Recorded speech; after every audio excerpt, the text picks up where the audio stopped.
नमस्कार दोस्तों, मैं अंकुर उपाध्याय स्वागत करता हूं आप सभी का एक बार फिर से अपनी नई वीडियो में।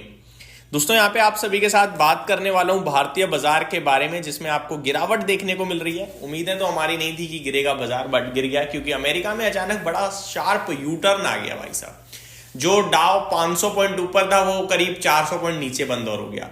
अगर टॉप से आप काउंट करेंगे तो डाउ ऑलमोस्ट 1200 पॉइंट गिरकर बंद हुआ। नेस्डेक इंडेक्स करीब 5% अपने टॉप से नीचे बंद हुआ है, और ये सब इसलिए हुआ क्योंकि एनवीडिया, जिसने माहौल बना दिया था, कल पूरे दिन के दौरान डाउ फ्यूचर ऊपर थे, नेस्डेक फ्यूचर्स ऊपर थे, एशियन मार्केट्स में तूफानी तेजी थी because of Nvidia results. Nvidia ने Q3 के जो नंबर पोस्ट करे वो एक्सेप्शनल थे, अनुमान से काफी मच बेटर नंबर लग रहे थे। तो मार्केट्स ने कहा कि एआई बबल नहीं है, एआई स्टॉक्स में ग्रोथ है, तो सब कुछ ऊपर था।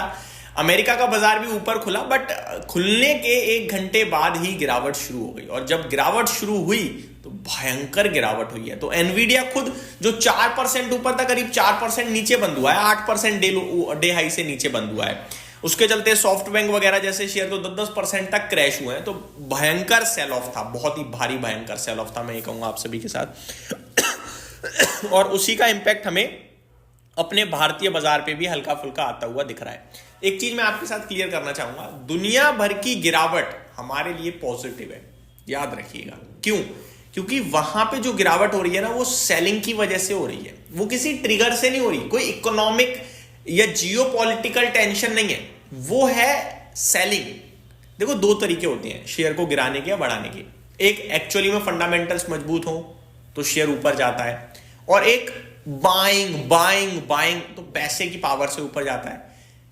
यहां जो हो रहा है ना, ये पैसे की पावर से नीचे जा रहा है, क्योंकि पैसा तो पहले से ही बहुत लगा हुआ है, वो प्रॉफिट बुक कर रहे हैं ये एआई रिलेटेड स्टॉक्स में, जिसकी वजह से गिरावट हो रही है।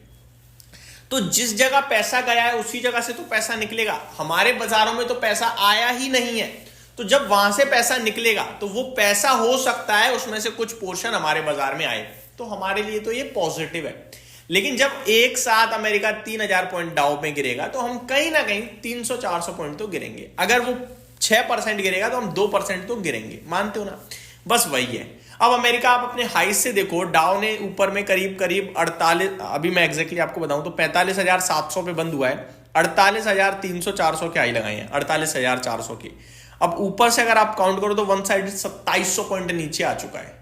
तो ये प्रॉब्लम तो है ही ना। तो मेरे हिसाब से वन साइडेड जो फॉल है उसका इंपैक्ट थोड़ा बहुत आ जाता है, इससे ज्यादा कुछ भी नहीं है। अब मैं अपने भारतीय बाजार की बात करूं तो 26,077 पे ट्रेड कर रहे हैं हम।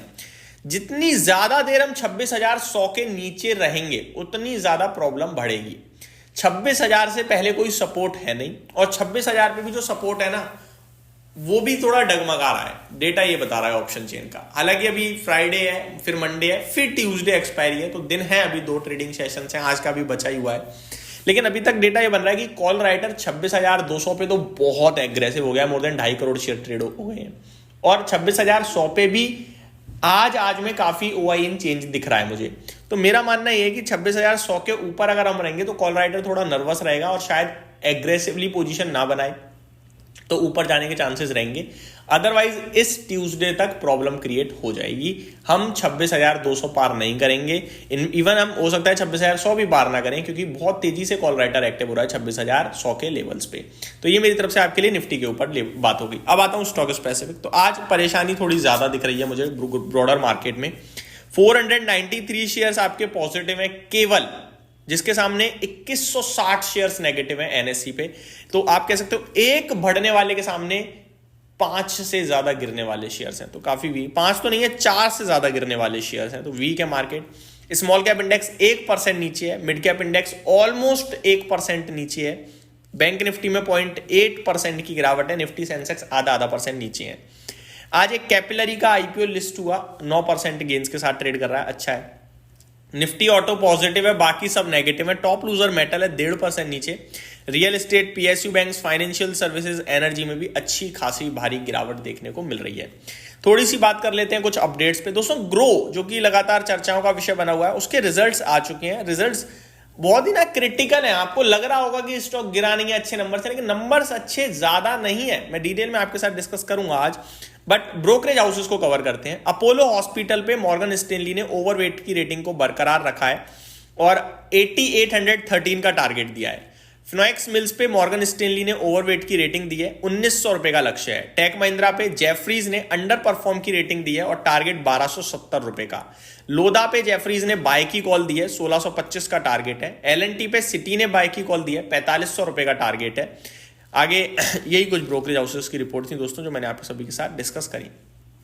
अब आ जाते हैं स्टॉक्स पे। टॉप गेनर है एपीएल लिमिटेड करीब 5.5% ऊपर, टीबीओ टेक 4.5% ऊपर, सम्मान कैपिटल 3%, रेमको सीमेंट और डीसीएम श्रीराम में भी 3.5% और 3% की तेजी है। गिरावट हो रही है जेपी पावर में करीब 5.5% नीचे, जीई वर्नोवा 4% नीचे, जीएमडीसी 4% के करीब नीचे है, चेन्नई पेट्रो 3.5%, इंडिया मार्ट 3% नीचे है। एडब्ल्यूएल में आज टर्नओवर 1490 करोड़ का हुआ है, 2% नीचे है। 2500 करोड़ के सही करीब का इसमें आज एक सौदा भी होना था, आई थिंक हो गया है नहीं हुआ पता नहीं, हुआ है, ब्लॉक डील हुई है ऊपर में, तो वो एक अपडेट थी। अब आ जाता हूँ रिसेंटली लिस्टेड स्टॉक्स पे। तो कल फ्यूजियामा की लिस्टिंग थी, नीचे था, अभी करीब 1% समथिंग आज भी नीचे ही दिख रहा है। टेनिको एयर 0.5% नीचे, तो आज कुछ ज्यादा खास एक्शन नहीं हो रहा है। फिजिक्स वाला 1.5% के समथिंग नीचे ट्रेड करता हुआ दिख रहा है। हालांकि ग्रो में आज तेजी है 5% की, नतीजे आ चुके हैं। बाकी देखा जाए तो फ्लैटिश टाइप ही आज रिसेंटली लिस्टेड, कुछ खास नहीं कर रहे हैं। निफ्टी में 39 स्टॉक्स नेगेटिव है, टॉप लूजर हिंडाल्को है। इसके लिए खबर भी आई है यूएस से, नोवेलिस जो है उनका एक ऑस्मेको में आई थिंक कोई प्लांट इसमें आग लगी एक बार फिर, और काफी नेगेटिव है इस बार क्योंकि बड़ी है, इन्हें लॉस भी होगा, कैश मार्केट कैश में बर्न होगा इनका उसमें काफी ज्यादा। तो इसकी डिटेल्स भी मैं आप सभी के साथ शेयर करूंगा आज। 11 स्टॉक्स पॉजिटिव है, MNM, Eicher motor, Maruti leadership लेते हुए दिख रहे हैं। इस वीडियो में सिर्फ इतना ही। निवेशकों से कहूंगा टेंशन ना लें, अमेरिका का इंपैक्ट है, ज्यादा लंबे समय तक नहीं टिकेगा। Thank you so much for watching this video, have a great day guys.